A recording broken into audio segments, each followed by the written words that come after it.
Hey guys, this is Little Black Belt here with another Learn C++ for Beginners tutorial. Today we're going to be focusing on loops, and we're going to be doing the for loop and the while loop in C++. So, you might be wondering, what's a loop? Why would you ever use one? Well, a loop is basically used to execute a certain amount of code multiple times, right?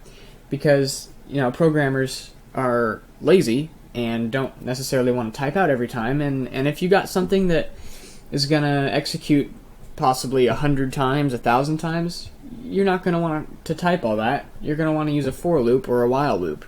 And so that allows you to write the code once, and when the program runs, it will execute that loop for the amount of times that you set it. So, we're going to start with the for loop, which I think might be the while loop's probably a little easier to understand, but we're going to do the for loop anyway first. So, the for loop executes the same amount of code for a set amount of times. Okay? So you're basically going to tell it, essentially, how many times you want it to run. And this can vary in programs. For example, you can use variables, and the user using the program can set how many times they want the loop to be executed. I can show you that later. And so it's really not too bad. It's a pretty introductory concept, and it's okay if you don't get it at first. There's a lot of pages out there that can help you understand it, but I'm going to show you a little example of a for loop. Okay, so over here I have just this little template for a C++ program, and basically we're going to make a loop. And I don't know if you guys are familiar with the song 99 Bottles of Beer on the Wall, but this is basically a really popular program to write for programmers that are just getting started and getting introduced to loops. Okay, so if you're not familiar with the song, it starts out 99 bottles of beer on the wall, 99 bottles of beer, take them down, pass it around, 98 bottles of beer on the wall, right? So, and then you just keep going down and going down and going down, taking one bottle of beer off the wall for each verse, right? And then in the end, you'll have zero, no more bottles of beer on the wall, right? So, we're going to do that with the for loop. So how we do this, and I kind of wrote this over here in this text file, it takes the form for, right? And then typically there's three conditions, although, it can be a little different, and the conditions in here can be a little different, but I'm going to show you the most common way to write this, and then the code that you want to be executed in here. So we're just going to do for, and it should light up as a keyword. And typically I like to use I as my value for loops, so I'm going to use I. So we're just going to declare a variable I and set it to, well, if we wanted to do 99 bottles of beer in the wall, typically we'd set it to 99, but let's just say we get drunk really easily and we just want to set it to 10. So we're going to set it to 10, okay? So we want our bottles of beer on the wall to start out as 10. Now I'm just going to write these next two pieces here and explain them after I write it, right? Sorry.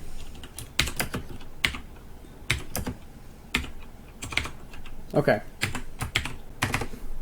so basically we initialized this I, set it to 10, and then we said we want this loop to be executed while I is greater than 0, and then each time it's executed we're going to minus 1 from I.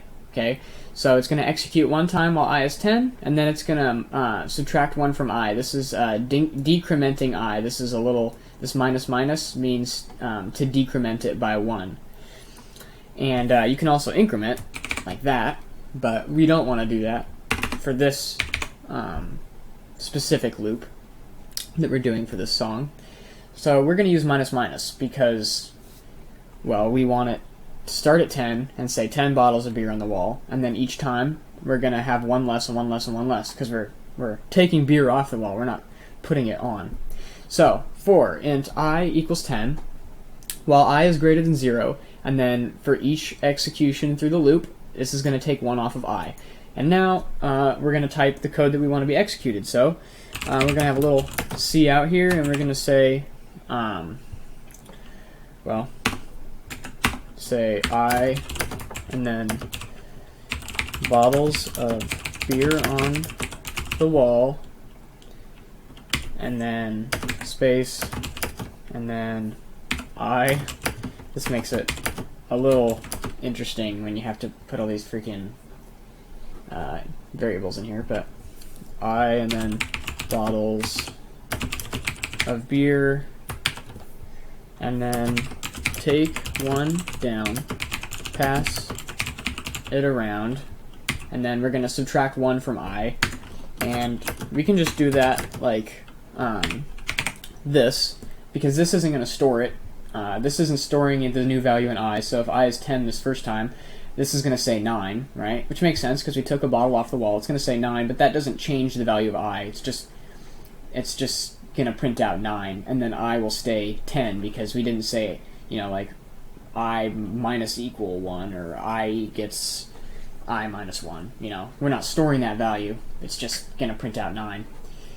And then we need to do another bottles of beer on the wall. And then I think it'll be easiest if we throw an end L in there so that we can see every time what's going on. I'm sorry that that's kind of wrapped around. It's a little long, but let's go over it. So it should be 10 bottles of beer on the wall, 10 bottles of beer, take one down, pass it around, 9 bottles of beer on the wall, right? And so it's going to execute that every time, and then once it reaches the last line of this for loop, which is the only line in it right now, then it's going to say, so 10 minus 1, it's going to go 9, and then it's going to check the next time, is 9 greater than 0? Yes, so it's going to execute this again.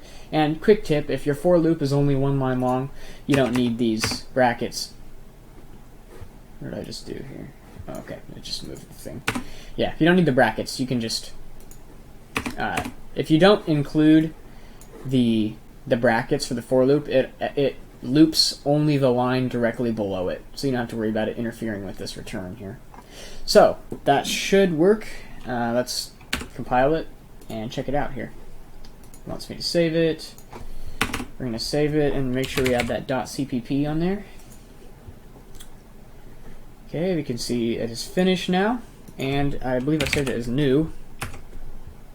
Okay, so let's take a look at what we've got here. And can I...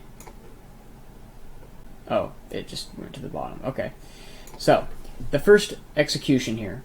10 bottles of beer on the wall, 10 bottles of beer. Take one down, pass it around, 9 bottles of beer on the wall. Okay, that was one execution of the loop. Then it executed again. 9 bottles of beer on the wall, 9 bottles of beer. Take one down, pass it around, 8 bottles of beer on the wall. Right? All the way down until 1 bottle of beer on the wall, 1 bottle of beer, take one down, pass it around, 0 bottles of beer on the wall, and it stopped because, you know, you don't want negative bottles of beer. That's a sad day, right?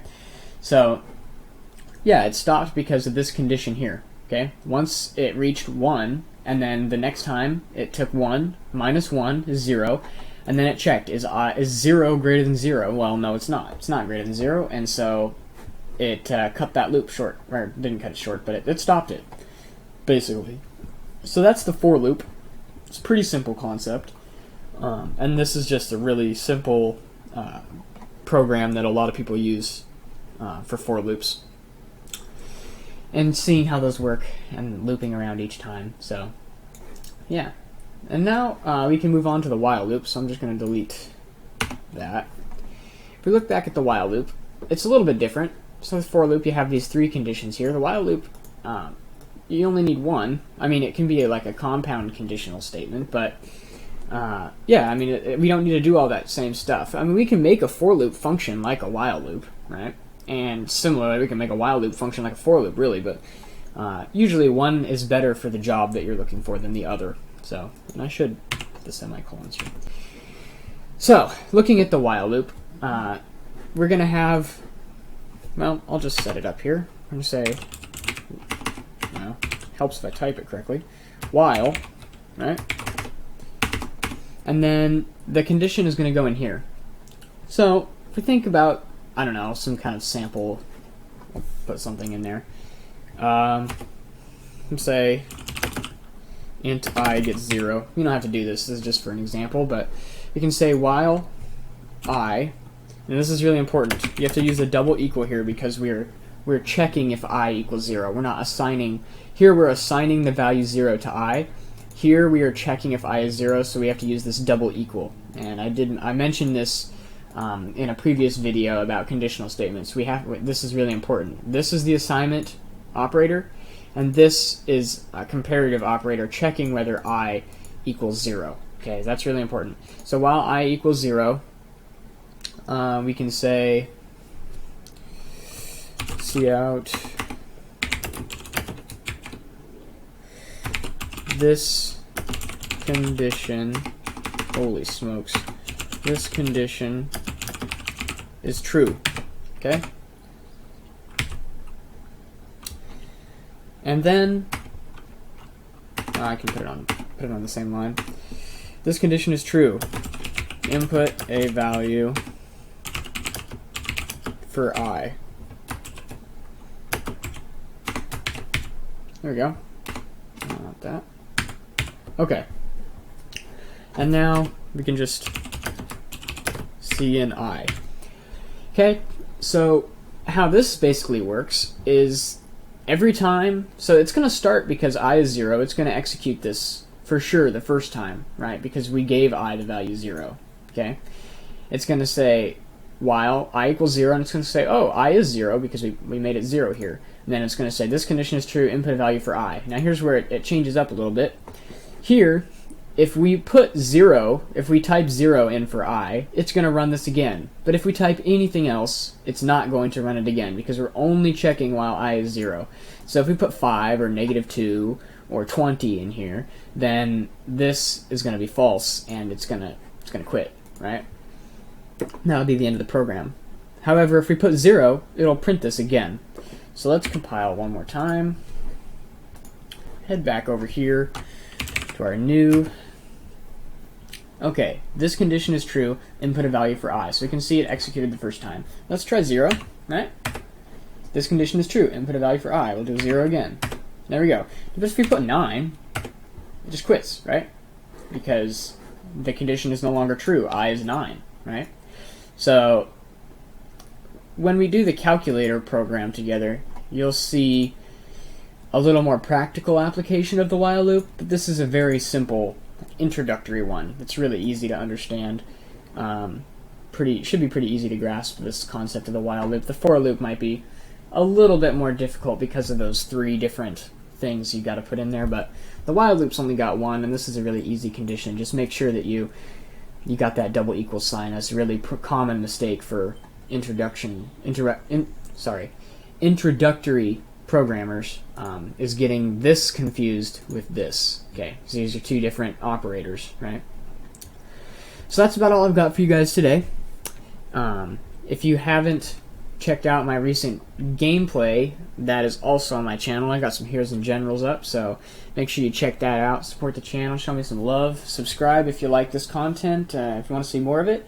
And we're getting into the good stuff now. We're going to be able to actually create some good programs with this. This is all just introductory programming stuff, and from there, it's the stepping stones into making 1,000-line code programs. So I'm going to see you guys next time, hopefully. Tune in for more like this, and I'll catch you later.